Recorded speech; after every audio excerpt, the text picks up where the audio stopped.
So today I want to talk to you about the true cost of owning a classic. What did it cost me to buy and recommission the TS250? I've made some notes. Makes for quite interesting reading actually. So we'll start off with where did I get it from and how much did I pay for it? I saw it on eBay. Well, not this actual one, the guy had two. The one on eBay sold, but this fella had another one. It had been in his shed for many months, maybe years, I don't know. It had cobwebs on it.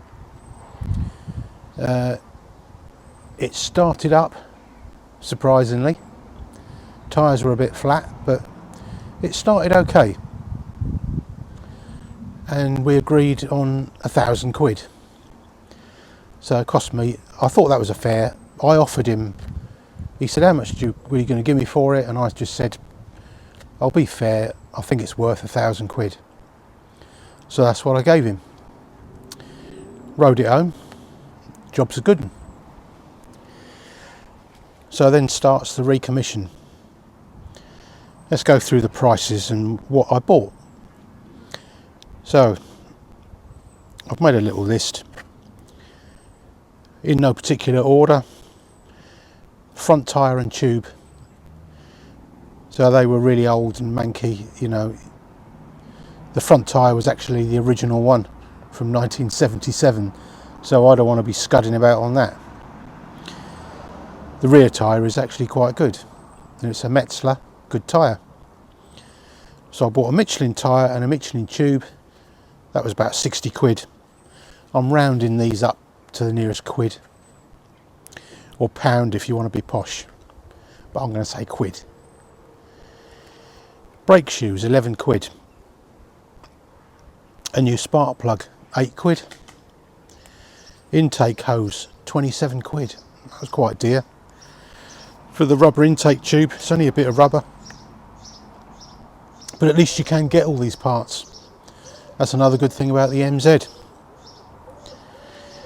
Indicator lenses, £10. HT cable and plug cap, another £10. Gearbox return spring, £8 and a lot of grief. Gasket goo, gasket sealant, £8. Gearbox oil, a tenner. A new ignition coil, £20. A fuel tap, £18. And lastly, I made the rack for the back to put the box on. That was £11 for some steel tubing. So total parts, £200. So far we're only up to £1,200, aren't we?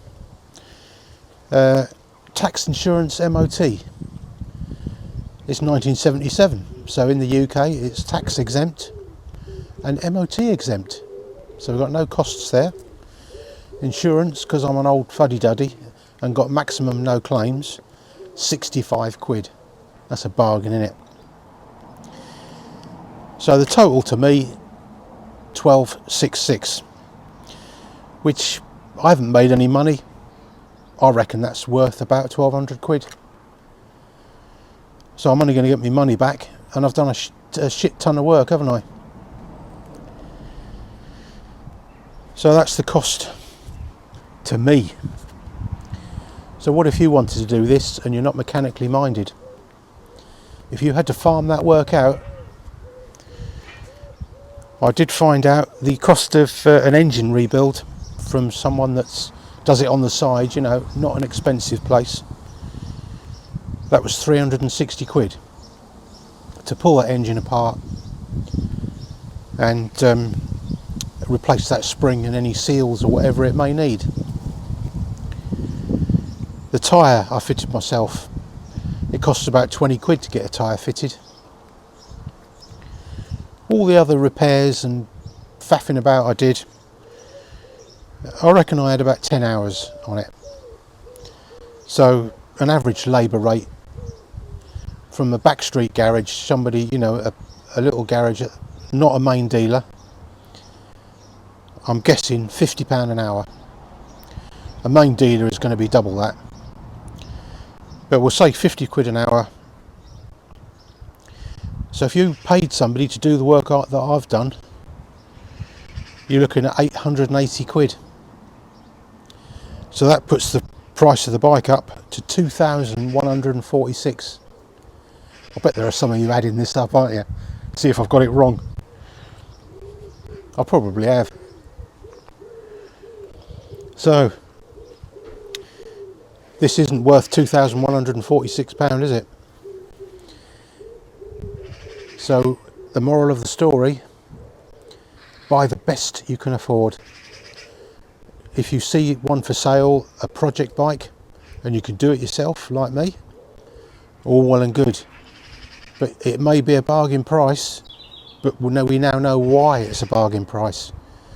If you've got to chuck loads of money at it, it's not worth it. Buy yourself a decent one in the first place. That is the way to go. So that's all I've got to tell you really. Ride safe, and we'll see you on the next one. And I'm going out for a ride on the MZ.